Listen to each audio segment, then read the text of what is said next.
Kandahar. I say to the whole world, India will identify, track, and punish every terrorist. Nuclear-armed nations, with over 300 warheads between them, have been locked in one of the world's most dangerous military standoffs for decades.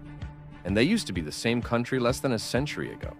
That's such a sobering way to look at India and Pakistan. The raw numbers are staggering.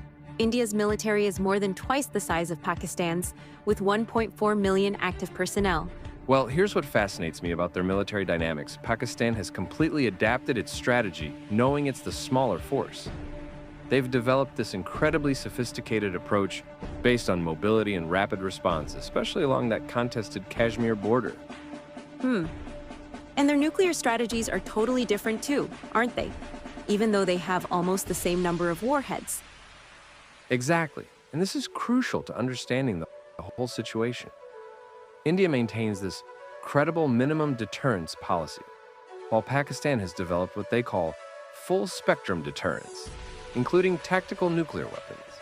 It's like comparing a defensive shield to a Swiss Army knife of nuclear options.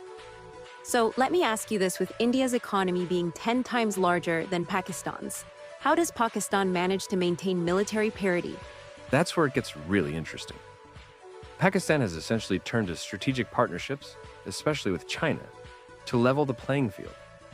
Think about their air force, while India operates these state-of-the-art Rafale fighters. From France, Pakistan developed the JF-17 Thunder jointly with China. It's like they're playing chess, while India's playing checkers. Well, that explains why their military spending looks so different. India's $73 billion versus Pakistan's $10 billion annually. Right, and here's what makes this even more complex. Their foreign reserves tell an even starker story. India has over $600 billion, while Pakistan struggles with around $10 billion and frequently needs IMF support. So let me pose this question. How do you think a country maintains military deterrence with such limited resources? Take a moment to think about it. Oh, that's fascinating. They must have to be incredibly strategic with every dollar they spend. Exactly right. Pakistan has developed what military analysts call a first strike capability.